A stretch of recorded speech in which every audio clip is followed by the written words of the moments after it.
So I started to get out of bed, and she pulled me back in.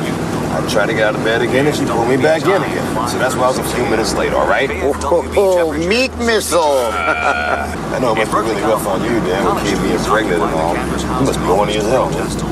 Yeah, it's been tough.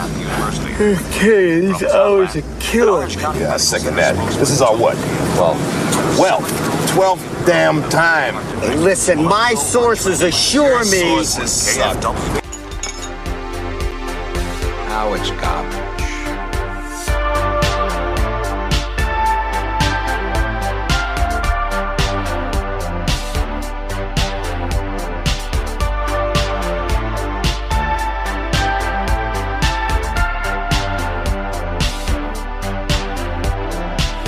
Just another movie night. Hello, everybody, and welcome to the show. We're just another movie night, and I am Scott. I'm Joe. Hey, Joe. Hey, Scotty. We just did something. That's pretty much all we ever do. Pretty much just did something. Hey, you know what we're doing today? Talking trash? Talking trash. Talking Norris? Is this our last Talking Norris? Chuck. No. It's not our last Norris? No. I know. I'm sorry. You have two choices. You can swim for it, or you can give it up. I'll break you like a bad habit, nuts. Well, that is a third choice. Hey, everybody. Why? Guys, this is Talking Trash. This is our show to review, spoil, debate, crap on, and give second chances to the hated, the lowest rated, the much debated, and often forgotten flicks on the internet, all while asking the question, is this the worst movie ever made? And if not, what is? Because here on the show, we truly believe you can't review a film unless you know what the worst is. Well, here's the thing. I don't think this movie is hated or debated because I don't think anyone's seen it but the two of us. And maybe one or two other humans. Let me get some facts in, because I got more than two other humans. Oh. Today we are talking about a movie that's tagline is Heroes Hit Hardest. What? That's the dumbest tagline I've ever heard. We are talking about 1988's Hero and the Terror. It has a 5.2 on IMDb from 4,665 reviewers. So not just two more people. Wait, I'm sorry. What was the rating? 5.2. Shut up. No way. No way. Now do you give up? Yes, this was directed by William Tanner. It was written by Michael Blodgett. Blodgett? Okay. He wrote Turner and Hooch.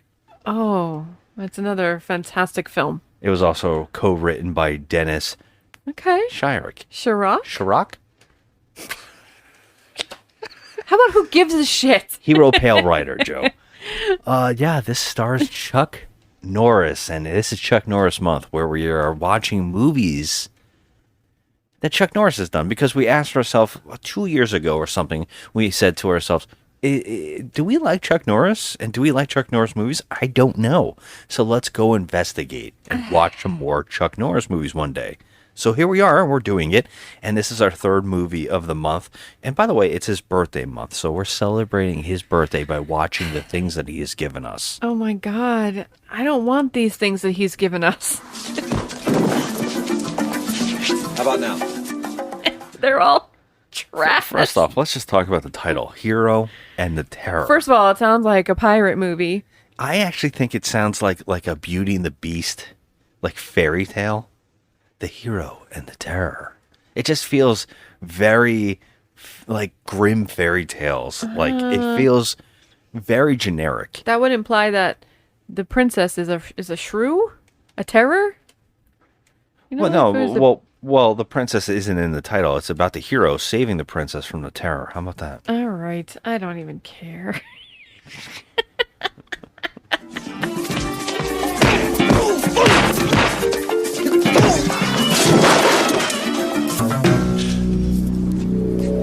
Now? Fuck you, pal. That's not a choice. This is what it's like about Chuck Norris's beard. Well, look, that's a funny thing. He's playing a character in this movie called Danny O'Brien, Joe. I mean, it's just so on the nose. We get it. What do we get? You're a ginger. Are you trying to say something? Are you attacking I my am kind? looking at a ginger and How dare you, Mr. Redbeard. Mr. Redbeard, the hero and the terror. Yep. I'm the terror. That would make me the hero. Exactly. I am not. Save us all, Joe. Save us all. All right, so look, we're gonna talk this movie out. We are? We have to, because this was one of those films that scene by scene, it was crazy. And I felt like every single scene could have a debate or a conversation about what the hell is going on.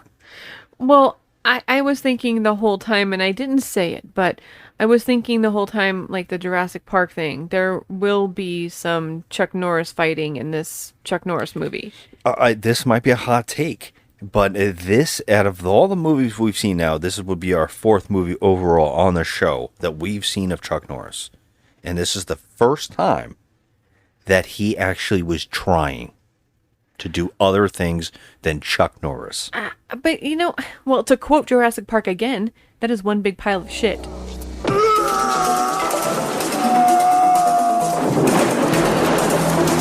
I'm gonna die.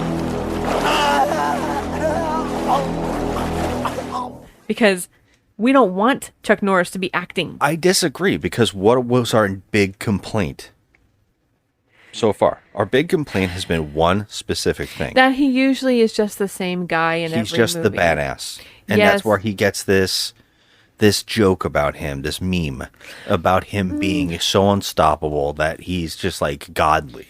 But that's the problem. That's what makes a bad action film or a bad film, is that you don't have a character.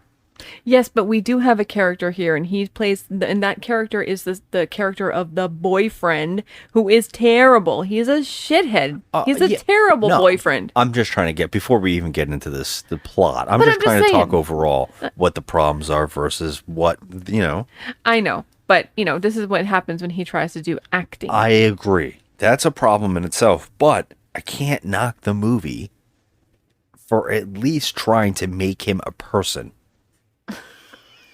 Because none of the other films we've watched have made him a person. I will give you that. He is flawed in this. Yes, he's extremely flawed. And Okay. I appreciate what the you're movie saying. for that. I get what you're saying. He's usually just like, you can't stop him. He's going to smack you until you're dead type deal. Exactly. Oh, he gets But- hurt.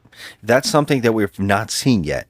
Yeah, he hasn't gotten hurt much at all. The first movie we did of this month was he was literally a forest spirit that could not be stopped. There's nothing there. Then the second movie we watched, he was a cop that cannot be stopped, even when he's fighting the devil. He literally chucks the devil like 3 times. I mean, come on. But he's a cop in this as well. So like, Yes, but in this, is he always a cop though? I mean, aside from being a spirit warrior, are you saying that you want me to pick a movie where he's not a cop? is there one? I doubt it, but I will look. I don't think there's a Chuck Norris movie where he's Or not he a doesn't. cop. It's like that joke with Denzel Washington always works for the government in some way in all of his movies. Yeah, he does. Or he's always doing something for the government. That's right? the truth. And Chuck Norris is always working for the government. He's always a cop, a Marine, a soldier, A spirit warrior. a spirit warrior who is given the land of protecting the Native American lands. What the fuck? He's really just protecting the squirrels. Yeah. Oh, jeez. Oh, my goodness gracious. Well, look, I want to talk about this film. I mean, I can't. There is so much I can't wait to talk about. This movie is crazy. This movie starts off with Chuck Norris fighting, or basically going to what looks like the boardwalk. Not the boardwalk, the pier in California, it looks like. Yeah, I think they're in California. It looks like the whole, has like a merry-go-round in the middle of it. Yeah, that's that, I guess. And he's going through this, and somehow he finds layers upon layers. He's with his partner, okay? and there it's really set up. Him and his partner are going through it. Now his partner is, I don't know why they chose this actor to play his partner, because he does not come off like a cop. He comes off like a concerned citizen in every sequence he's in this movie. Like he's on the homeowners association. Like he's just concerned about the building's welfare. Yeah, his line of dialogue in this movie is, "Are you okay? Should I call backup?" Danny, should I call for backup? Danny, we should call for backup. Jesus Christ! Get an ambulance! Danny, I'm sorry. Oh, shit. You want me to go with you? Danny? Yeah, sure. Right away. Danny, you wait there, okay? You wait for your backup. Danny? Danny, you all right? You gotta get to a hospital. That's all he does throughout this This whole is the actor. movie. His name is Jeffrey Kramer. Yes. Now you finally, what you were figuring this out while you were watching this movie. Who do I know? How do I know this guy? Yeah. And you picked it up that he was in Clue, one of our favorite movies, as the Motorist. motorist. You also should recognize him from Jaws 1 and 2. Because he's Brody's. Oh, Jesus Christ. I'm losing my movie card. Yeah, I know. Yes, he is. Yeah. He is the deputy. He's the deputy He in that is. too. So, and guess what he did in that movie? Brody, do you need backup? Should I call somebody? Are you okay? And you know what's amazing about that? There's only 2 cops in the entire Amity. Exactly. And it's Brody and him. So who the fuck are you calling? Brody virtually calls. He goes, get out there and stop those kids from cutting down the fences in that one sequence. And that's like it. Go check out this dancing. Yeah. Dancing? That's it. That you got 2 cops in all of Amity Island. Those damn kids are karate chopping my fence. I just love that. The background stuff in that movie is so good. Oh my god. Jaws is great. I can talk about Jaws all day. Okay, so him and his partner, this is set up, and this, I will give the movie credit, it gets right into some crazy stuff. It starts with it, which is kind of entertaining. Yeah. He goes through this boardwalk, and then he keeps going in layers. So he finds a hidden trapdoor on the pier. And when we say this, like, I don't know how this room is hidden because you can see through all of the boards on the walk. Yeah, I mean, if you look at the walls in the sequence, you can see in everything. if there's a trap door, you're literally just gonna fall onto the sand. No, Right? this is the greatest part about that is there's 4 layers to this sequence because there's the top of the pier, I would think. Then there's the middle where the merry-go-round is. Then he finds another trap door. And then there's sand underneath that room. Right. So I'm like, how many layers are going on in this sequence? Like, I don't even know. But when he goes in the trap door, he finds a murder room where a bunch of dead women are all over this room. Here's the thing. I feel like, how did nobody ever find these women before? Exactly. Like, I know that this place is condemned, but you know, in like condemned places, there's always one person that's going in there for some reason, whether it's a homeless person or a contractor or somebody to check out the situation. I agree. And someone works at that merry-go-round. How has nobody smelled anything? Right. How does... this is baffling. But they were all freshly dead because they all were still dressed, not decomposing. They were decomposing. Were they? Yeah, they were nasty looking. I didn't see that they were decomposing. Yeah, one of them definitely had like weird things on her face. Oh, well, you know what? You're right because Chuck Norris went up He's there gagging and he's when he's in the gagging. room. Yeah, Which again, Acting. Chuck Norris is doing because normally in the other movies we've seen, he would just walk in and go, yeah. yeah. That's how I see Chuck Norris in the other movies. In this movie, he's scared. He doesn't seem scared. He seems a little like taken aback because there's he's- more than 2 dead women. Yeah, there. I mean he's sick from the smell and seeing the corpses, but then he's also worried and scared that the killer is here. Yeah. And he is. So it turns out that the killer jumps him. Now this guy's a giant, and we definitely know him. He the actor's name is Jack O'Halloran. Yeah, he was once a very famous boxer that was about to fight Muhammad Ali, but then actually got knocked out before he fought him from another boxer, and he actually knocked that boxer out. Wow. So he quit after that because he found like a thing, and he started acting. So because he was sick, and he started acting, and he was in Superman 1 and 2. That's Non from Superman. The three bad guys that Superman fights. Zod. Non is the one that doesn't speak. Right, yes. That's this actor. Oh, wow. He's huge. Huge actor. I mean, he's a giant man, and he's awesome. He's told stories. He was on How Did This Get Made? He talked about being in scenes with certain actors. Wow. Some really, really cool stuff on that. But yeah, he shows up now. He, again, doesn't talk in this, just like he did in Superman. But he is this... in this movie, he's known as the Terror. But his real name in the movie is Simon Moon, which is amazing.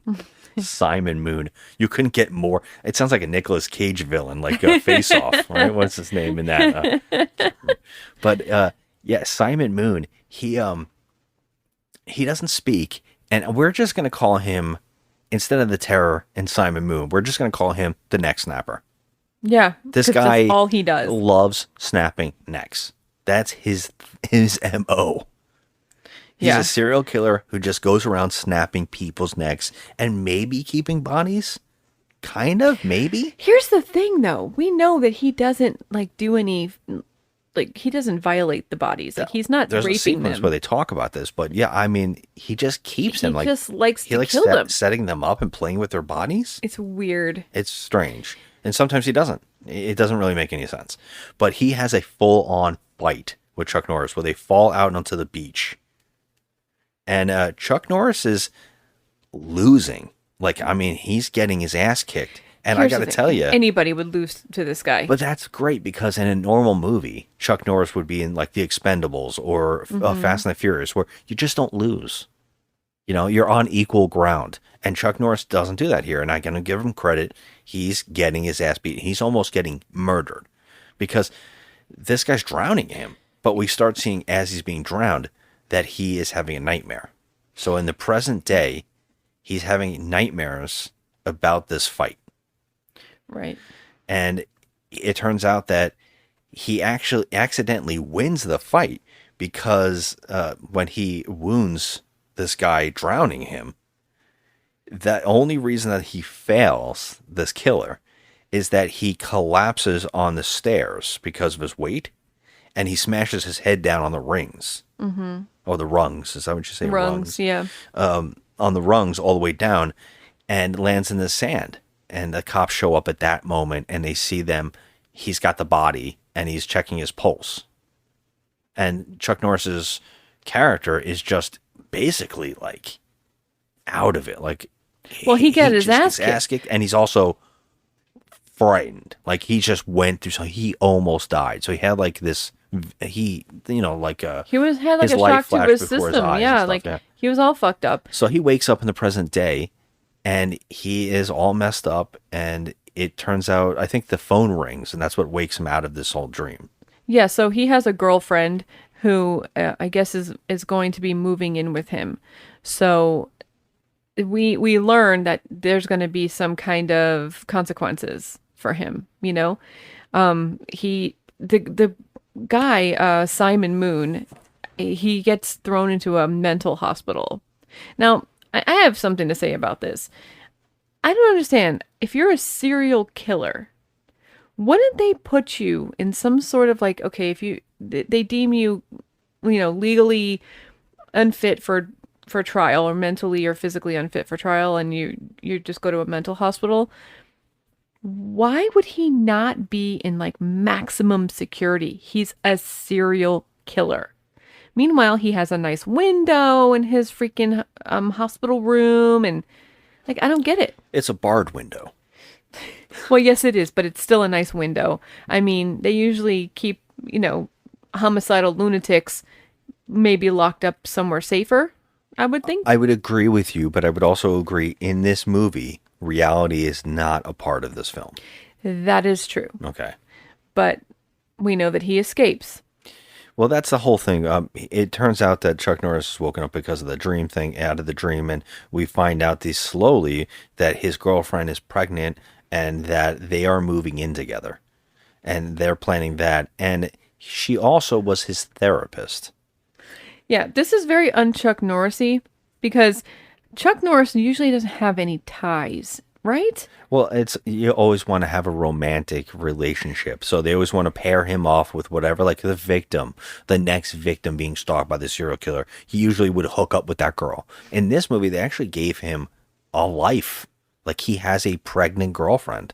Yeah, well, that just goes, to go along with the acting thing. So he has to have acting, and he needs a reason to do what he's doing.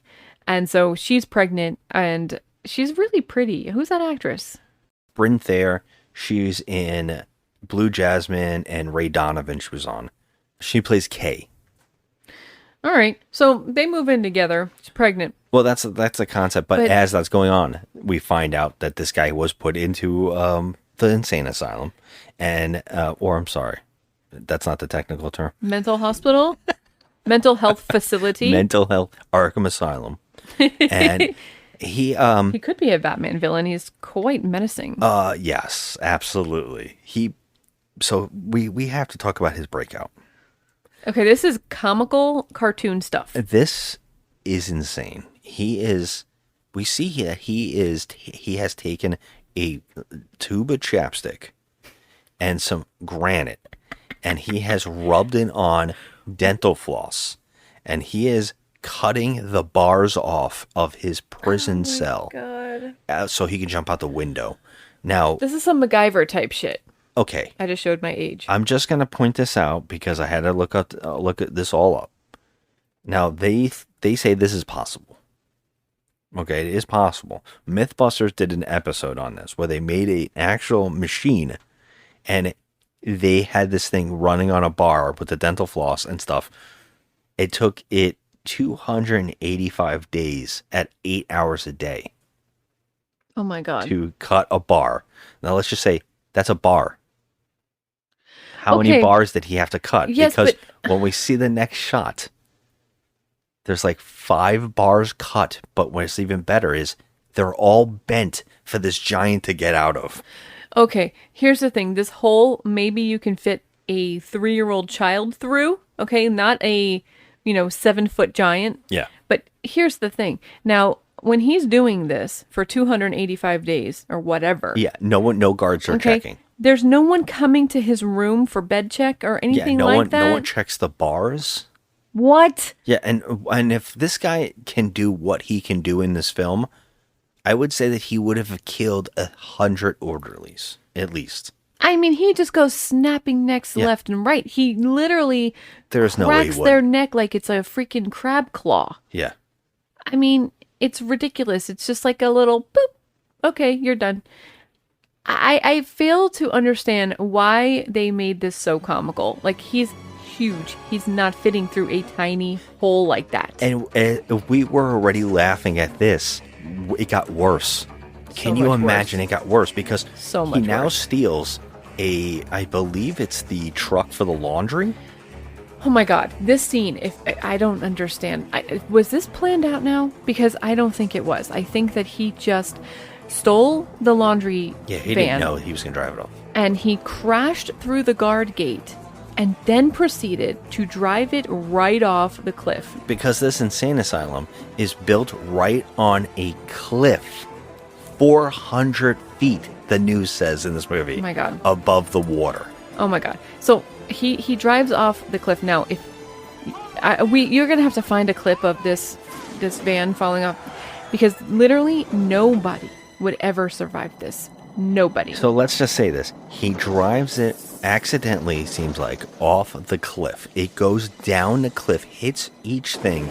In any other movie, this thing would blow up. It hit the rocks. It hits, and then it lands upside down into the water. And it just crushes. Completely obliterated this van. And we just kept looking at it like, okay, that shit just happened. Are we going to get a ghost? Like, what are we going to get in this movie? And we're like, no. Wait, did he survive? Are they going to say he survived? Of course he did. And he's not even wounded. No, he's fine. He's fine. I mean, it's as fine as he can get. He is a zombie in this film. You kept pointing out that he was like Peter Boyle and Young Frankenstein. He was walking around like that. Yeah. It was funny.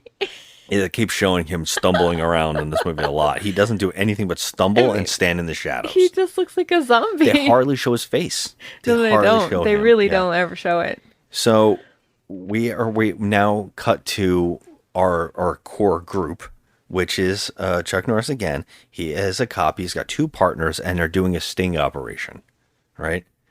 And again, now he brings along the guy when he's doing an operation like a sting operation. You're gonna bring the guy from Jaws again, who just doesn't do anything. Chuck Norris pretends to be at the docks. He pretends to be a chef at a breakfast bar on the docks, cooking eggs. Right? It's the worst sting operation of all times. While the guy from Jaws and his other partner, who stands out like a sore thumb, this actor, awesome, completely wasted. There's so many actors in this movie that are completely wasted in the weirdest ways. This is Steve James. He's playing Robinson in this film. He was in Dress to Kill, Weird Science, Wolfen, The Warriors, and American Ninja 2. He almost played Jax. That's right. He passed away before he could be in the Mortal Kombat movie. He was the one in Weird Science that said, "How about I shove it up your ass?" He's awesome. We actually watched the Michael Dudikoff film American Ninja 2, and he stood out as being the highlight. Yeah. We kept saying, I love this guy. I want to watch everything he does. And we see this, and I'm like, wow, what a waste. This is one of those movies where you recognize everybody, but Yes. you just can't put your finger on it. Yeah. And yeah, he's good, that guy. Yeah, and unfortunately in this, he's completely wasted. His role in this movie is act like he's not a cop and wear an open shirt to show his muscles. That is his entire character in this film. That's what he does. He, again, him and the guy from Jaws just sit in a car watching from afar.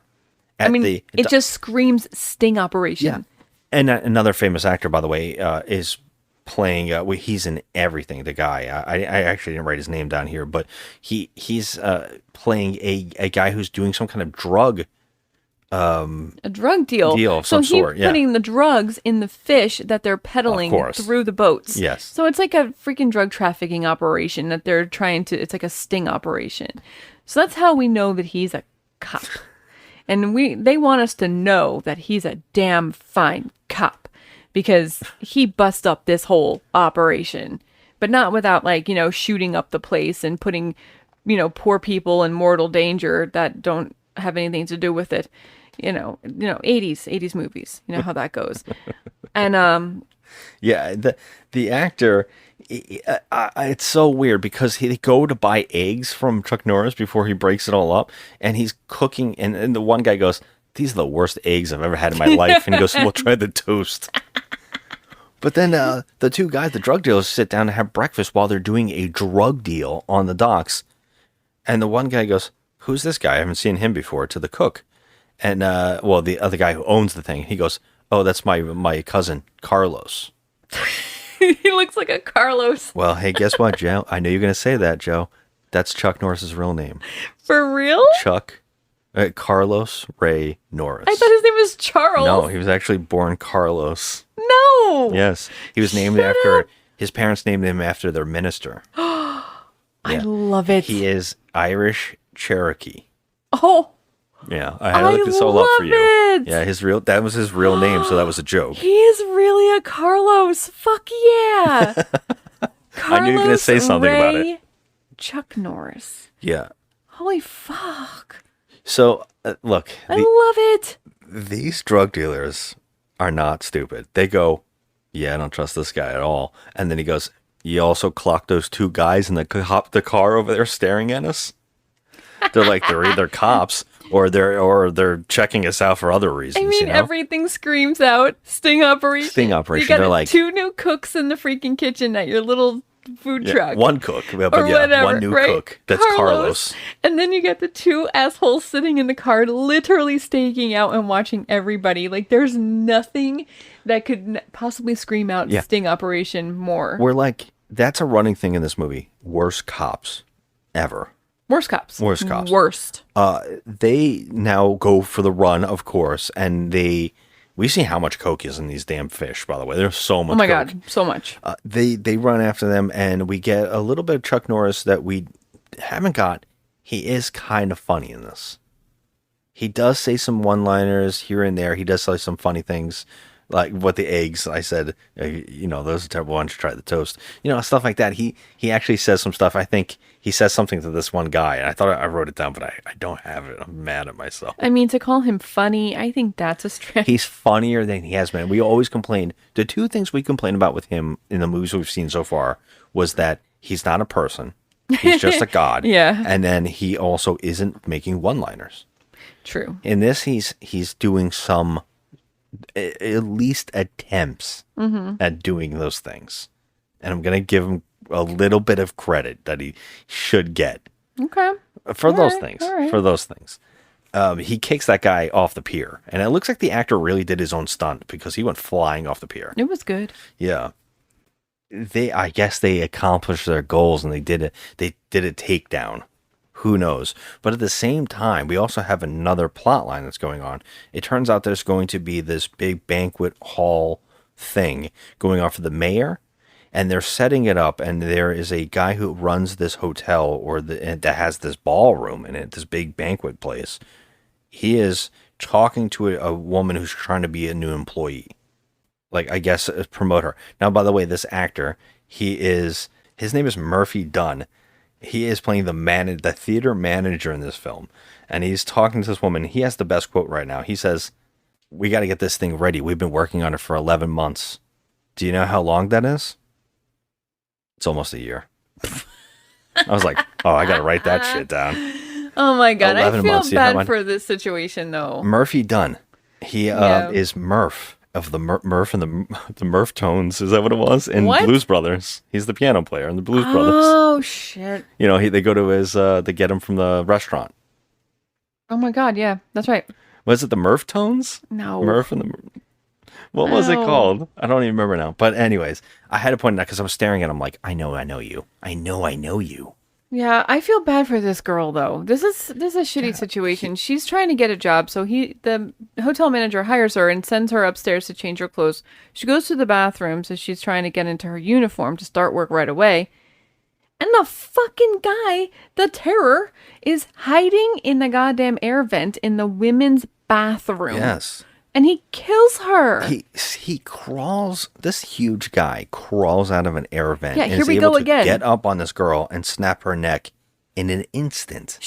Apparently he's like, made out of rubber because he can completely contort himself into these tiny situations. And survive car crashes and, oh my God. It's just it's absurd. It's absurd. But this poor young girl, she gets her neck snapped. And this is what he does. This is his MO. He just hides in crawl spaces and pops out and it just crunches them like a walnut. And that's... He grabs him by the head, one snap. Just crunches them like a walnut. Instantly. There's nothing to it. The girls die instantly in this movie. Instantly. But this is like the first one that he kills. Now he's hiding in the walls in this theater. Yeah, he actually watched her in slow motion for some strange reason. You watch her body get pulled into the air Yeah, vent. for some I don't know why. I don't know why but it was in slow motion. It's like, it reminds me of Phantom of the Paradise, like Eric's Revenge, when he's like hiding in the theater and he just pops out just to, Nice. be like, Nice "Hi-yo, callback. I'm here. I want to kill you. Like, that's what his whole situation is. Now, this guy survived a 400-foot drop into the goddamn water with a squished van. He's literally inside a squished van. Yeah. And he makes it. And the place that he ends up is a movie theater? Like, Yeah, what? How did you get here? I don't know why they chose this, but he just randomly goes to this place. Did he swim? Like, how did he even get here? We don't even know because while they're driving from that drug deal thing, they hear on the news during this that he escaped prison and that they haven't found the body from the crash. And so, of course, as they're driving, the guy who fought him and is having nightmares about him and PTSD about fighting him is literally hearing it at the same moment. Like, that's crazy. And I love that we find out that he hooked up with his therapist when he was forced into taking therapy from the police station, like after the incident. Yeah, because he had PTSD after he was fighting this guy or whatever. So he, which is the most unethical thing ever, but I guess it does happen that you end up with your therapist. So that's what happened. But I gotta say something. This girl is not right in the head. No. Oh, we can talk about her all day. Yeah, she is. Even she knows that she's nuts. I mean, there's something seriously wrong with her. Can we talk about the birthday? Oh, we're not there yet, but if you want to skip to it, let's just skip to it. Because Chuck Norris is the only reason I wanted to say get to it, because he's fake, like completely. I don't know how to explain this character and what he's doing in this movie, because it is very bad acting. It's off-putting. It's bizarre. It's weird. Like, he's acting like someone who's never had a girlfriend or doesn't know how to act around another human being. He does a lot of like blank, like, yeah. He just Is stares. that good? And like, I would expect him to like stare and like rub his beard, like maniacally. Or at least like something. Have like an actual reaction to things that seems human. He acts like he's this guy. He's this badass cop. Apparently, I would say the first thing that he did was stupid as shit. But he's supposed to be this hero cop. At least that's what people call him. And then when it comes to talking to his girlfriend, he's completely like an idiot. He really is. He's just like a blank slate. He doesn't seem to understand the smallest little things or details. And I guess that's a meta, like some kind of commentary on men. I don't really know. I mean, no, not really, because you're definitely not like well, that. Not like every other. Yeah, let's face facts. We know a lot of guys who are like, like that. They don't see what people are doing. I try to watch everybody, like in everything. What is someone going to need? What are they going to think about this? They're going to want that. You're always thinking about that stuff. And Chuck Norris in this movie is not remotely detecting. I just think that. Oh, I see what you did there. He's not detecting he's a a damn cop. thing. He's a cop. He's like a detective, but he's only a detective when it comes to his work, because he's completely like a moron when it comes to her. There's so many scenes where he just looks at like, huh, yeah, he's just staring at her. It's so weird. But the reason that they go to dinner. I think you forgot his lines. Oh no. It's so weird. His lines are so strange. He says, well, what happens is they go to the doctor and they get the ultrasound and they see that they're having a girl. And we find out that, they're not, she doesn't want to marry him, which is strange. She's just not ready for marriage. She's not ready for marriage, but she doesn't seem like she's ready for any of this. No, she's very weird. Like, she doesn't like the way she looks. She's like, I'm so fat, I'm so pregnant, I'm so gross, blah blah blah, all these things. Yeah, I was gonna say that. She doesn't. We kind of get these little details, and we find out that she's impatient, and the doctor says, "Take her out shopping." Right? Treat her good. So that he does. He goes. And I think you pointed out, I love a doctor who knows to... No, I said I love woman. when women have each other's backs like that. Yeah. She's like, take her shopping, treat her good so she can get her mind off of everything before the thing. Because she's very close to having the baby. Oh, she's big. Yeah, she's about to pop. And they said, you said we were getting close a week ago. And now it's another week, and then you don't know. She's starting to like feel some kind of way about like she's just sick and tired of being pregnant. She doesn't want to be, look the way she looks anymore. Like, she's very pretty. She's just pregnant. Yeah. But she just like is overly dramatic about how she looks and how she feels about herself, and she's getting older. Now, cut to the fucking birthday. Well, I wanted to stop before we go to the birthday just because he does take her shopping first. He takes her shopping. She buys a pretty dress. Yeah, she buys a dress. She goes and looks at a dress while he goes and reads a newspaper, as a man does when they go shopping with their wives. They just stand outside and wait with the other men.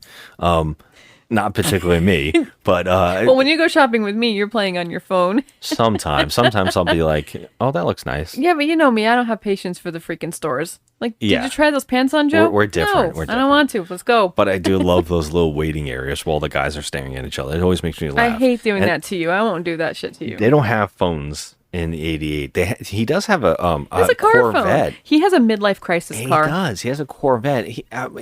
His lifestyle is not supported by his paycheck. No, I don't think so. He has a goddamn midlife crisis car, a goddamn convertible Corvette, and With you a would phone in think, it. with a phone in it, you would think that kind of car, you would just be getting chicks left and right, living that bachelor life, bringing home the next piece of meat every night. He does look Miami Vice. in He this. does, and he doesn't. But the vibe isn't there. Like he's driving the car, but and he's also not wearing jeans, his staple that he wears in movies. He's wearing that Miami Vice outfits. He is wearing Miami Vice outfits. I'm happy to see this change because the jeans usually ride up to his neck and they crunch his balls. They do, but he still does wear pants, and it does look awkward on him when he goes to the dinner. He does look weird. I was gonna say to you that I also have to point this out about Chuck Norris. His body, he wakes up from that nightmare in the opening, and he's shirtless, and his body's like incredible. Yeah, he looks good. His head does not look like it belongs on the body. But he never does because he has it's that weird mullety hair. It's like an 80s strange. mullety. I hate to be like that, but I was like, it doesn't look like it fits. No, but Well, he's never anyways. had different hair though. That's true too. Been the same and he's always forever. looked like a certain age forever. He's like Steve Martin. Steve Martin Yeah. has looked the same They've age always looked like 50 for forever. 80 yeah. years. It's like they've always looked the same. Yeah. So Well, I There's was no going to say telling. that when she's trying on the dress or whatever, a guy steals a purse down the block and is running toward him, and he looks at it like he's not going to do anything because he's with his wife and he doesn't want to cause a scene. girlfriend. Oh, I'm Don't so sorry. push You're them right. into Yeah, marriage. they're not even. Yeah, they're not even engaged. Just the girlfriend. But she's trying to dress him. When she's starting to come outside from buying the dress, the guy that with the purse runs right near Chuck Norris, and he just puts Sticks his arm out. and punches him right in the face. Just like runs into his fist. It was great. And it is one of those one-liner moments where he says, she goes, "What did he do?" And he goes, "He ran north," or so. He ran. And he went south Oh, he instead went of south north. That's what it was. And I was And I just was like, all I like right, it. I that's a like good it. one. You But, got me. That But- lady never did get her purse back. Yeah, we didn't see anything about that because a guy, another cop, comes exactly at that moment. He lets him book him so he can go out. But he sets up a dinner because he is going through things and she can see it. She's noticing that something's wrong with him. Besides that, and now she does know that the killer is on the loose, and because they know he's back, because they do find that girl's body. Yes. And then another body, because that theater thing that they were setting up, another woman, it has a big event, and I think it's like It's like a movie premiere. it's a movie premiere, and a famous actress in that movie goes to the same restroom and is murdered the exact same way, and her body is dumped in the park. And I love when they come to see the body, they go, "She looks familiar," and her head is like sideways and not even facing them. So the back of her head looks familiar. Yeah, but her back of her head looks. I was like, familiar. that is the dumbest film flub I've ever seen. Oh my But, god, but it's so funny. Now but we're like that's where they go. having the freaking birthday. We have to talk about this because So- I've never seen such a crazy, uncomfortable scene in a movie. Yeah, like this. I guess the reason they even do this birthday scene, I don't even know why it's in this movie. It's just because he is going through something and he is trying not to be like distant from her and still be there for her. So his idea is to plan a birthday party at a restaurant, a nice fancy restaurant where they have to dress up and everything. And so they go to that restaurant. Now, from the moment one, I noticed that he is completely not there with this relationship, right? Because they pull up in a Corvette with a pregnant woman in it.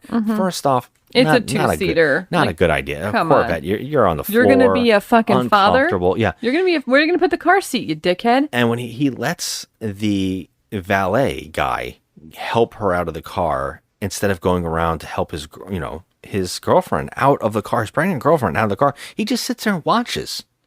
And then this is the thing, right? Then they go and they get into the restaurant.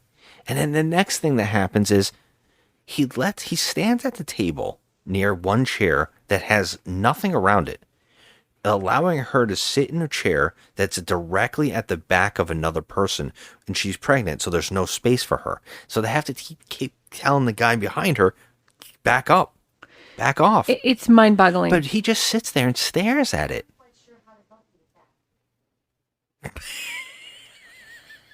That's exactly how Chuck Norris felt. Where is that? Our Alexa just started talking out of like nowhere. That actually scared me a little bit. I'm not even gonna lie about it. That was what is creepy. going on? Yeah, that was creepy. It came out of nowhere. It's Annabelle. She's Maybe. she's doing something. Don't even say that name. So yeah. So the fucking belly is like leaned up against the table. This poor girl, she's stuck up against this guy. Meanwhile, Chuck Norris has all this room to like, relax himself and sit back and like all this leg room. But it's the way he stands there and watches her try to struggle without doing anything about it. She's literally struggling to sit down. Just say, sit in this chair instead, or let me move this table. He doesn't do anything. He's the worst. But it gets even worse than that. Yeah, he sits down. They both sit down, and then champagne. Okay, he orders champagne. Now, she's pregnant. She cannot drink the champagne. What the fuck are you doing? Yeah. Like, why are you ordering champagne? Are you completely blind? She's pregnant. I think he even says it like, oh, yeah. Yeah, oh, I forgot. Okay. She's literally having your baby in like 5 minutes. I mean, come on. It's unbelievable. He's the worst. And then this is my favorite scene in the whole movie because I'm so baffled by it. He has the waiters come over and bring a fucking cake. Yeah, and by the way, I would just say that every time something happens before the cake comes, she's getting more visibly upset. Yeah, she's annoyed as hell. She's not happy with celebrating her birthday. Oh, yeah. Wait, I'm sorry. Before the cake comes, the ultimate happens. She sees another pretty woman come in to sit and say hi to the people right behind her. And she stares and she's like, oh, to be young. And then she says, instead you're here with a fat ass or something like that. I don't remember. And he goes, you're pregnant. That's why you're fat. Happy birthday, honey. Hi, stranger. You look great. You okay? I'm fat, ugly, and getting old. Other than that, I'm terrific. Honey, you're pregnant. You're supposed to be fat. Yeah, that's right. He does say that. And then she's like, I was like, this motherfucker. What an asshole. Yeah. Like, first of all, oh my God. She sips on the champagne, looks at him like she wants to kill him. I mean, I would too. And then she sips on the champagne, which is insane. And she's been called fat. And she's struggling to sit in this car. And she was driven here in a Corvette. And then the cake comes. And then the cake comes, which is literally, there's maybe 87 candles in this thing. Okay, it's going to start the whole restaurant on fire. And he's looking at her like, you happy? And they're singing to her and stuff. And she is miserable. I mean, she's like plotting his death in her head. Almost in tears. Like almost in tears. And literally does not blow out the candles. Doesn't want anything to do with making a wish. She goes on this 5 to 10 minute like dialogue of how her whole life sucks. She should have never given up her apartment to live with him. She should have never left her job. She should have just been independent and not had, basically just fuck this guy. That's basically what she's trying to say. It sounds like I hate you. Yeah, she's trying to basically say I hate you. And she's miserable. Then she starts crying. Yeah, she says to him, I shouldn't have quit my job, right? I should have continued to work. And he goes, yeah, you probably should have kept working. Yeah. She goes, I'm so old and I'm so fat. I mean, I had independence. I had independence and now I'm 36 years old. I think it was 35. It wasn't even that old. What do I have? I'm like, oh my God, this bitch. Like, I was like, first of all, this is the most ridiculous scene in the movie where I couldn't even get my head around what was happening. Like, first of all, they were playing some background music. And I'm like, wait, is this the same movie that is about a serial killer? It seems like it's a wacky comedy, especially if they keep cutting to his face and he's not moved, upset. He's not emotional. He's just like this. I'm happy for Yeah. you. Now make a wish and blow out the candles. Make sure it's a good wish. He doesn't even like grab her hand or touch her or There's say it's no going to be emotion. okay. He's literally a dead fish. Yeah, he makes her laugh because he says something else, but I don't know what it is. But I like how he goes, she says, I wish that it was this. I wish I wasn't this. I wish I wasn't that. And she goes on and on and on. She's crying. It's like that scene in Pearl where she's just like telling the entire emotional spectrum of her life and Yeah. how bad everything is. And he just goes, that's a lot to wish for. And she starts laughing. Yeah. I was like, oh my God, he's the worst. No wonder she doesn't want to marry him. No wonder. But she's having his baby, which is fucking worse because now you're going to be stuck with him for life. Yeah. But Yeah, like, the worst. Insane. I am like not feeling that these two are in love at all. I don't even think they act like they don't even know each other. It's Yes, so weird. so weird. Could you ask them to take this away, please? You don't like it? Honey, I love it. It's me I don't like. I'm just feeling very confused. I never thought I could feel this confused. I'm a shrink, for Christ's sake. Now we have to talk about the police work because we have just told you that 2 women have disappeared from the bathroom Yeah, but they were found murdered. and they were found murdered in other locations and nobody is exactly pinned it on that building. Yeah, so what is this? This is called the Wiltern Theater. Sure. And so no one's really like, as we say, combing the desert here. Yeah. Like you would think that this is the last place that these 2 women were before they were killed. So maybe, I don't know, call the SWAT team, have them burst down the walls or look for, anything. Because we know that this escaped convict is literally on the loose. Yeah. He's And- living in the vents, I guess. Yeah, but no one even checks the Wiltern. No one even checks the I goddamn feel like theater. they did, but they didn't really check it. And until Norris says, you know what, I think it's the hotel. I wanna go check the hotel. So he after the dinner, hotel? whatever. It's like a hotel It's a theater. theater. It's something else though. It's like a big place. No, it's a theater, not All a right, hotel. it's just a theater. Yeah. Okay. Well, whatever. So the theater to go check it out, and he goes, and he basically brings, after they have that birthday dinner, he brings his wife there. Okay, here's what bothers me. Like, this is almost a crime scene. Yeah. Why is this building still open? Number one, they should have done. Well, it's not a crime scene because the body was found somewhere else. True, She but just went missing from that location. They don't really know. The one guy does know that she went to the bathroom, like the movie star went to the bathroom. The other people saw the other girl go to the bathroom, but no one's piecing it together because they're thinking that she must have left the bathroom after that moment. okay, so say that's true. However, why would you bring her here? I Chuck don't Norris just understand. goes, you know what? I think the killer is at that theater, and I think we should go check it out. And I'm going to call my partner, Steve James's character. I'm going to call him to meet me there because I think that we have to search that location better, and I want him to stay at that theater to make sure that there isn't anything going on. Yeah, but why bring her? Why couldn't he just make a phone call? He does. I know. He goes there and he keeps threatening Steve James. He keeps going, I can get someone else on this case I trust.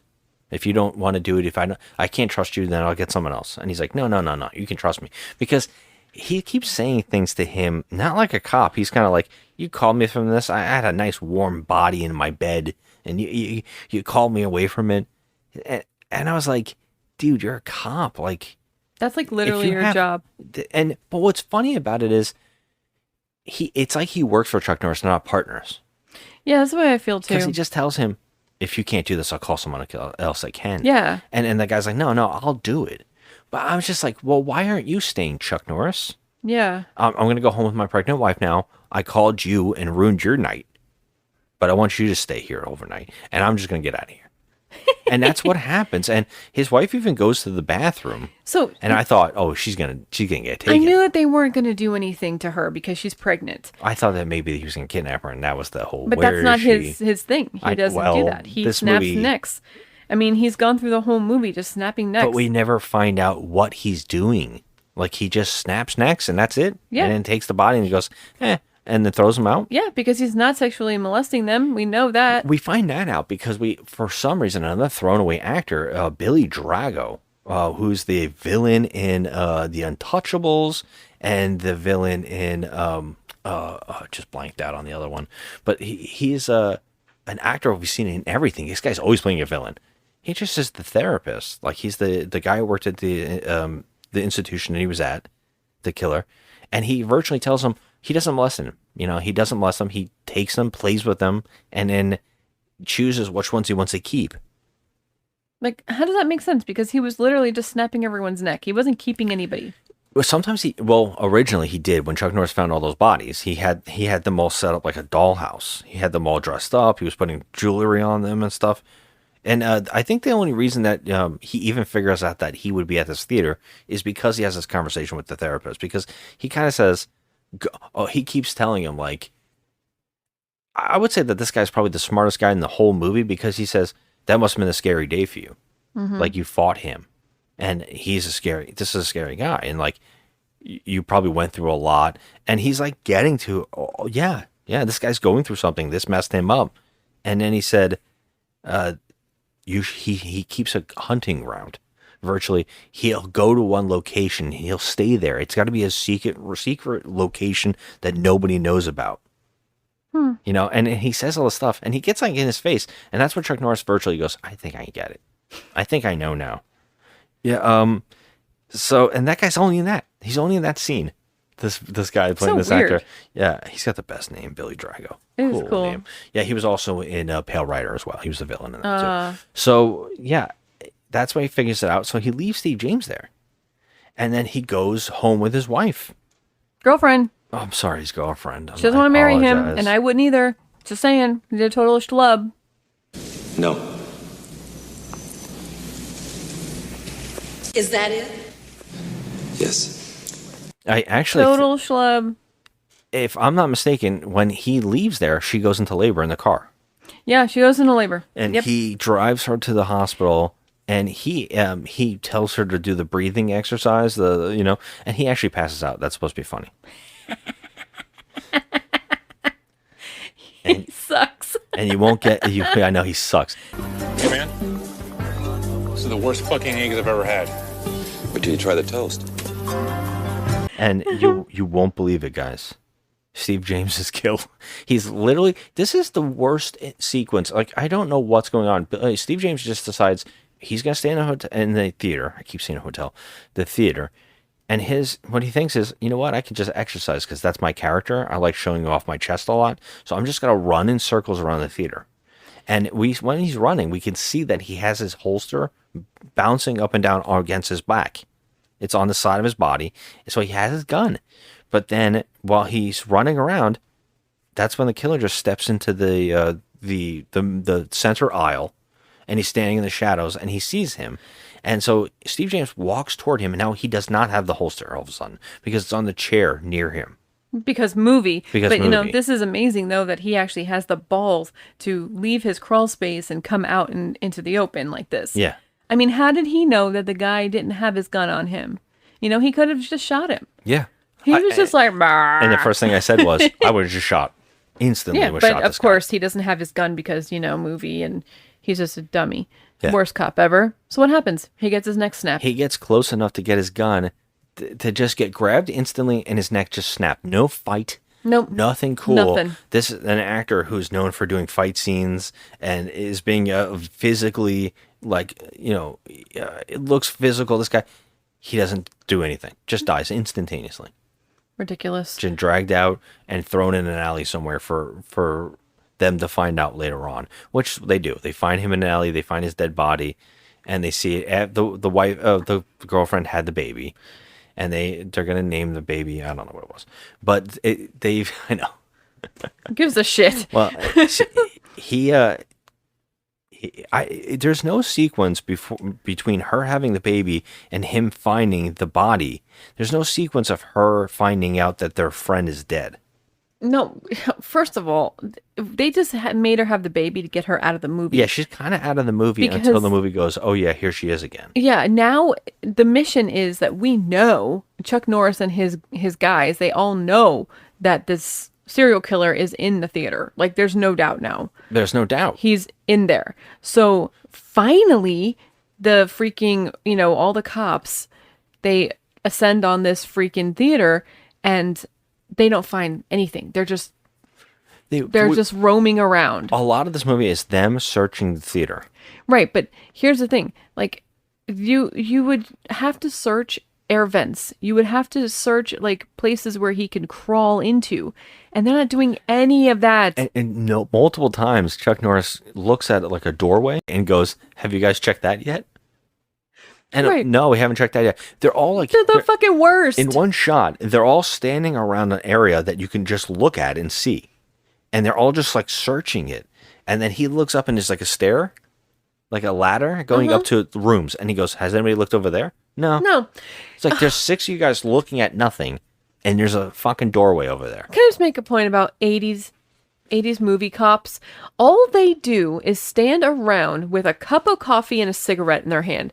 Like, they literally do flashlights. nothing. They do nothing. And guess what? His partner who's still alive, shockingly, the guy from Jaws, he just goes, what is it, partner? What you may call somebody? What? I love it. He actually finds the women's room. By the way, you want to talk about the women's room? We had a debate during this. Oh my God. They on the women's room door, it just says women's. And Joe was like, that's not correct. And I was like, it is, but there should be an apostrophe. There should be an apostrophe, but if you're going to say women's, it should say like women's room or something. Yeah. Or women's restroom or something. It just says women's. With no apostrophe. Yeah, it was just one word. Like it didn't look right. And we were debating it. Like, it's annoying. I think you have to have an apostrophe here. That was a terrible set designer. Yeah, that was really strange. You're fired. When he goes in the room, I love this. He finds, I would say it's a doggy door. It's huge. It's like there's an air vent that opens that you can crawl in. Mm-hmm. It's right there. Anybody who was checking this place out would have seen it and gone, that is crawlable. Yeah. You know? So Chuck Norris, of course, opens it and he goes to crawl. He instantly crawls inside and his partner from Jaws, he goes, you want me to come? Or you just want me to stay here? Oh my God, it's the worst. Just the stay worst. here. Okay. Every cop in this movie is the worst. So we get this whole sequence goes on forever. They're checking everywhere, and Chuck Norris just keeps figuring things out, but he can't figure it out enough. And he gets to a brick wall area, and he's like, something feels wrong. So he goes to the city, like town hall, and gets all of the construction plans. Wow, someone's doing actual police work. Oh my God, and he's a detective? Yeah, what? I know. And he finds that room that he was in with the brick walls, and he has to use like a magnifying glass to look at it. It's like right there, and finds out, oh, there's a wall. That wall is bricked off to another room. Should be behind this wall. Yeah, but here's the thing. They never checked the fucking vents or anything. And the vents would have led to that room, That's right? how he got here. That's how he found this. Okay, but he checked them, not the cops. Yeah, he found the bathroom, and then it led to that area that was above the stage. He did it, yeah. Yeah, there's a whole area above the stage. That's what I was talking about when he sees the ladder, and he goes, anybody gone up there yet? Right. So, oh, by the way, there's a sky, like a skylight. Kind of, yeah, where you can remove one of the tiles from the top, and you can look down onto the audience. And that's where they're all checking out. And that's the area where he's getting from point A to B. Right. The killer. But we don't know how he's getting in that brick wall room. That's what I don't know. That's baffling how he's getting in that room, because later on Chuck Norris goes, I think I know where he is. They call it like an attic or something, like a... But it's an old walled off area. It has like an old room with actual stuff in it. Yeah, it was like an old... It looks like an office or a playhouse room, like a dressing room, maybe like an old dressing room. And you have to have at least a door. Like, even if it's bricked off, there has to be another way in and out. Because how is the freaking serial killer getting in and out? Yeah. And by this time, because he knows that he's on to them with killing Steve James, the killer goes out and kills another person in a parking garage for no reason. Like, okay, we get it. First of all, we never, ever, ever see his face, really. It's like really hard to see him. He just goes behind these women and just snaps their neck. It's like... And it's it. What is the Just leaves. reasoning of this? Like, we already know he's a killer. Why do we need to see this random woman carrying her groceries and getting killed? Like, You I have to don't watch get the it. whole sequence of this woman walking around in the parking garage. And I love that she doesn't lock her car, because she said he, of course, is sitting in the back seat. She doesn't unlock the door. She just gets in her car. Right. It's just so like time padding. It's gratuitous time padding. I can't take it. It's strange. It was feels stupid. weird. I was like, why? Why do we need to see this? Like, there's no reasoning. And at this point in the movie, mind you, Chuck Norris has not had any fight scenes. Like, No, there was there's just- maybe one at the beginning when he fought him in the sand. Yeah, and when he goes and looks at those plans, he goes for a walk on the beach and he ponders life. He ponders. So we have that 80s montage of him just walking around with the birds flying around The seagulls him, are all going around and him. the seagulls, and he's just pondering and wondering where he went wrong in life. Yeah. And I'm like, oh my God, fucker, I can't. Like, So- go back to the fucking theater and get him. Well, he goes to his girlfriend and he says, I think I know where he is. And she's like, do you have to go and get him? Of course you have to go get him. You have to go get him. And then he's like, if I come back, We're going to get married. yeah. I don't even remember them saying that, but that's what you said. So I'm like, okay. Well, I think she agreed to marry him if he comes back. Yeah, come back to me. So he leaves for the mission. He calls the Jaws guy. He says, hey, get a SWAT team here. I think I know where he is. He's in this thing. Show up there as soon as possible. And don't go in there without us. Of course he's going to. So he goes to that brick wall. He kicks it in. And he gets to the killer. Yeah, this is the first time he's done anything Chuck Norris-y. You know, like, I mean, he kicks down the wall. All right, we're going to get a fight scene, right? It's going to be a fight scene. We got our first fight scene in the entire movie, aside from the first. From the opening. Yeah, from the opening. And and that guy's on the dock when he kicked the drug dealer. Oh, Yeah. yeah, but then we had like a whole solid hour of nothing. Yeah. Well, I guess so. It's just a lot of setup. It's like a thriller. This movie's really a thriller, I guess, but it's odd. But they do have the final fight. Yeah, he gets his ass kicked again. He gets his ass kicked. But the best thing and is... of course, because movie, he can't snap his neck. No. I mean, he could snap all the girls' necks. And Steve James. Oh, no and, problem. and Steve James, yeah. But Who's no, fit.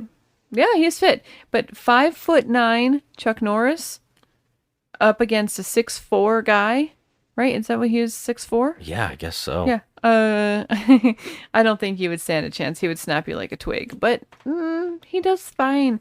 And he manages to kick him through the atrium glass after he throws him through a brick wall first. Oh, yeah. They get thrown Now, through Chuck a big Norris brick wall. is throwing a 6'4" dude through a brick wall. I Let's thought he just let that tackled him. sink in. They tackled him. Yeah, he went through the wall too. So, what's really interesting is he's choking out Chuck Norris. Almost throws him off the balcony from the roof. Yeah, and the cops down helicopter- below, did you notice they're just sitting there watching, drinking their coffee? Yeah, the helicopter comes and puts the light on him, which is another staple in these movies. Of course. And it kind of blinds the killer a little bit to allow Chuck Norris to climb or at least we thought he was going to climb back over to fight again. Instead, he just gives a punch to the guy, and the killer, instead of just punching him off the thing and killing him, he pulls him back up. Yeah, why? I don't know, but then he's going to kill Chuck Norris.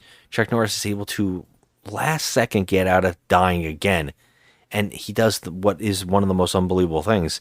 He picks this dude up and puts him on his shoulder and then chucks him through the ceiling, the rooftop, through the glass, through the thing where the skylight is, all the way down into the theater, onto the chairs, and he dies.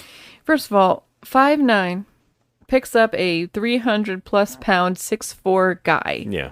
All right, that's okay. We'll accept that. We'll accept it. It's fine. It's unbelievable. But the fact that Chuck Norris is how old during the making of this film?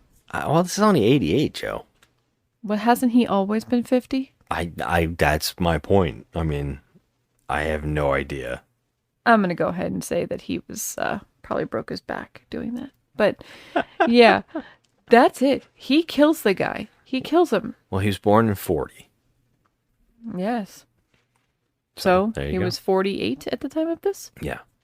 Well, at least on release. Just like I said. He's almost 50. I'll tell you what.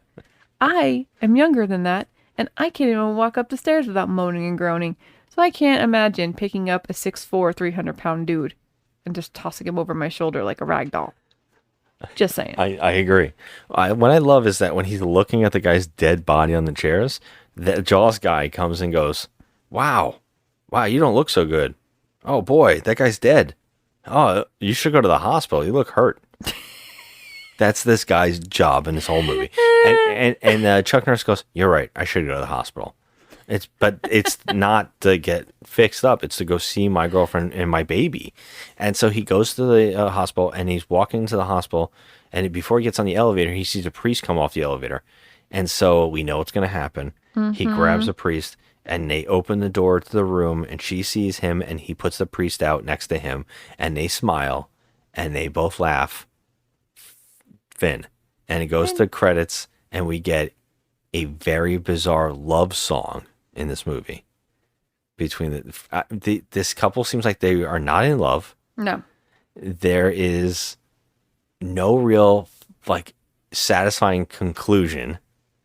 They just kill the bad guy. He's dead. It's so odd. And they play this song that sounds like it would have been nominated at the Academy Awards from like an Arthur film. It's like a duet. Oh my god.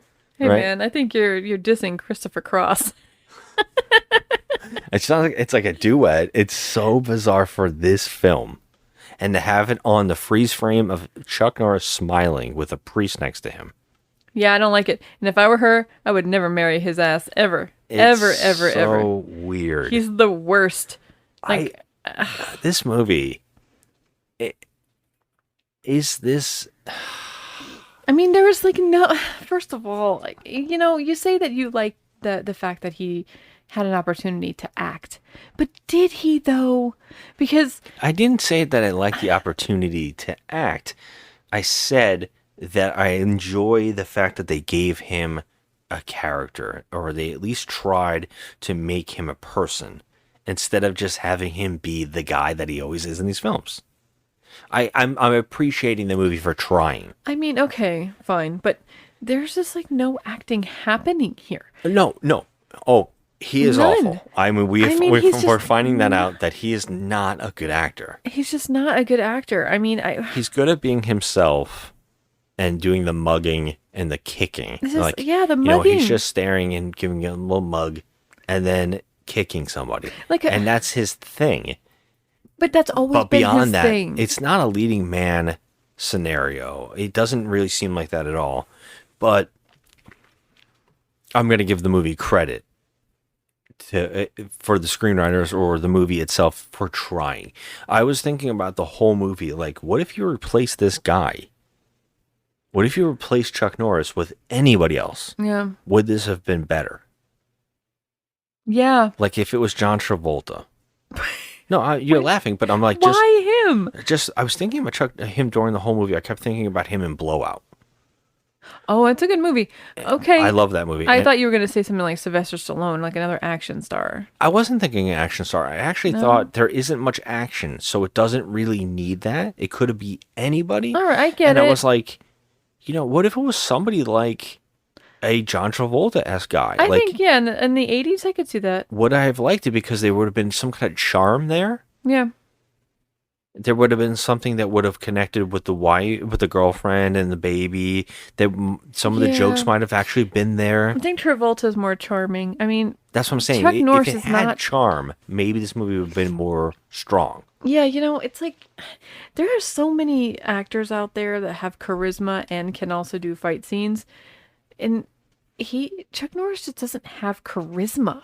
He's so blah. Yeah, it's an odd that he ever was a successful leading man. I understand that he knows how to fight. Like I know that I get that, but there are so many other guys that never was able to make it successful, and it's so weird to me that he was the one that connected with people so strongly. Like I get Van Damme, because he had he was and they're doing more charming fight. And he was a real fighter. And he had sex appeal and all that stuff. I get it. But here, I'm just not even seeing any of those qualities. That's what I'm saying. I just don't get it. Like, even John McClane. Bruce Willis was hot back then. He was an attractive guy, and he... what's hot about him is that he has the humor. He's a smartass. And it's not about the fight style. He is like a normal... everyday guy street brawling. Right. Like he'll go at it the hardest way. He'll be dirty fighting, Right. and it feels more real for like a cop. And Bruce Willis nails that feeling of a everyday guy fighting. Mm-hmm. But the problem with the other action stars is they all feel superhuman, and it's very rare that a guy feels like a regular guy. Right. It takes a lot for an action star to cross both, feeling like a person who's likable and then also feeling like they can fight. You know what I mean? There's guys that have pulled that off. Where we've seen Donnie Yen feels like it's like times like he's just godly when he's fighting. Yeah, he is. But he brings some charm. Same thing with Jackie Chan. You know, like they bring a likability to it that you kind of go, okay, I'm here because you also feel like a genuine dude. Mm-hmm. I don't know how to explain that. No, It's I just get it. Chuck Norris doesn't. Chuck Norris just feels like he knows I'm badass. And I don't like that. I think Vin Diesel has that too. Yeah. It's just that weird feeling. And if they would have like cast, I kept thinking, who would I put? Anybody I think could have elevated this film, made it a little more interesting. Yeah. What are you going to give it? I think I didn't hate it. I don't hate it. It's so far these movies have all been on par with each other in their own weird ways. I wouldn't say so far that I've hated any of them, but I also don't think they're that great. I could never sit there and watch any of them again. They're all very below mediocre to me. So I would say 4. Yeah, I gave it a 4 also. Yeah. Because it's not the worst, but it's not even mediocre. It's a bad movie. There's nothing really going on. It's kind of just bare bones, and Chuck Norris is bare bones. I don't think that so far of all the movies I've ever seen with him, it's just been the same.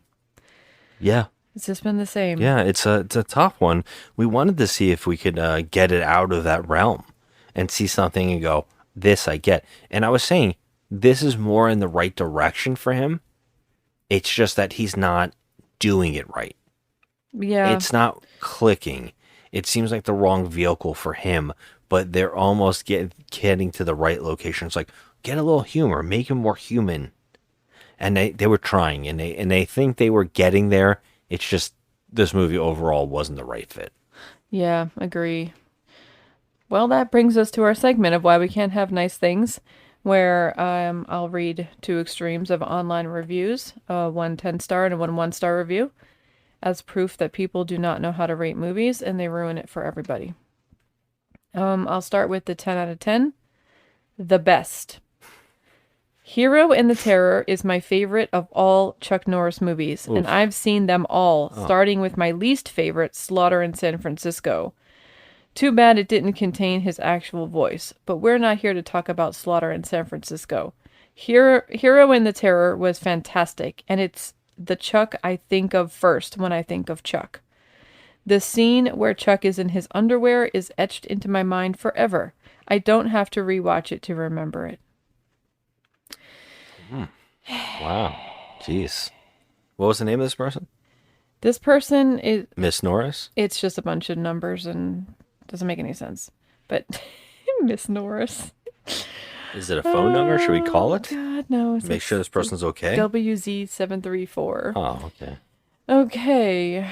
This is the 1 out of 10, 0 and the error. This was painful. I made myself watch it until the end, even though I had absolutely no interest in the plot, if there was one. My patience was not rewarded. The ending was even worse than the rest of the film. Chucky walks into the hospital with a priest, and his concubine says, I do. How vile can one movie be? His concubine. Okay, I would not call her that. How vile can this movie be? How vile can one His movie concubine. be? He's trying to marry her the whole movie. Yeah, that's... Okay, first of all, he doesn't know what a concubine is. So that's number 1. And number 2... First of all, if you... I'm baffled. I am baffled too. If you were not interested in this movie from minute 1, then why'd you even put it on? I mean... I mean, we watched this trash, but we're interested in it at least. So yeah, so weird. That's a bit harsh. Yeah, to say the least. I don't like it. Anyway, I can't stop thinking about the street terror in San Francisco, slaughter in San Francisco, which we've actually seen, and now it made me think, oh, we have seen another Chuck Norris movie off the show, and besides Sidekicks, which we also have mentioned a couple episodes ago, that movie is very funny because in that movie he's playing a villain, and that movie is actually insane. It might actually be so bad it's good. That movie. I wish we would have done that on the show because it is very funny and very confusing. It didn't make any sense. well, what's our next and final Chuck Norris movie? That is up to the Chuck Norris gods. Well, for what is going to happen, because I had a few, and one of them is not available. So yeah, it went missing. So I have a couple other ones that are possibilities right now. Okay. Yeah, and so we're saying this isn't the worst movie ever made. No. It is not even breaking our top 5 of the worst movies ever that we've seen on the show so far, like Mortal Kombat Annihilation, Toxic Avenger 2. Yeah, it's not that Leprechaun Back to the Hood, and the Star Wars Christmas Special, which is number 1. Nothing's ever gonna knock that out. Nothing. So Chuck isn't doing very good with us, but I'm not hating what we've seen. In fact, the first movie we did, The Forest Warrior, we've given a 5. So, Well, whatever Forced Vengeance is, I would like to see that one. and that's the one I wanted to watch, and we can't watch. Oh shit. Yeah. What about we Don't worry. We'll talk about it at the the show. Octagon? You know, it's going to be some major. I shit actually right was looking at that too because I've heard a lot about that movie, so that might be a choice. there. All right, I'm down. I'm here for it. And you know, we got one more. Let's chuck this up. I'll see myself out. Okay, I love that so much. Thanks for listening, guys. As always, hit us on Instagram for whatever. No, When I hear your just Chuck to thoughts, talk to us about. chuck out your thoughts. Chuck your thoughts our way, and and just to say hi. Yeah, we're on Instagram at Just Another Movie Night, and Joe at the Crafty Misfit. She's making some nice things. Go check him out. And as always, until next time, thanks. Bye. Honey, that was a great meal. It's not over yet.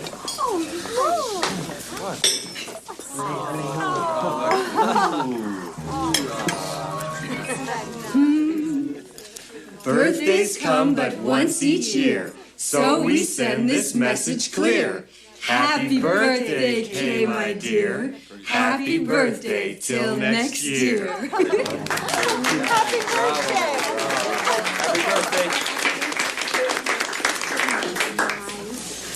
Okay, make a wish. Could you ask them to take this away, please? You don't like it? Honey, I love it. It's me I don't like. I wish I wasn't feeling so confused. That's what I wish. I wish I hadn't given up my cozy little apartment. That was my independence. I wish I hadn't taken a sabbatical. I think I really need to work, Danny, don't you? I wish I could turn the calendar back, but I can't. I wish I wasn't 36. But I am. I wish I didn't have to worry so much if this kid was going to be normal.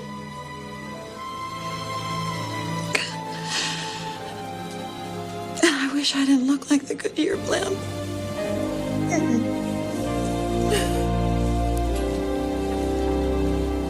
That's a lot of wishes for one birthday. Danny, should I call for backup?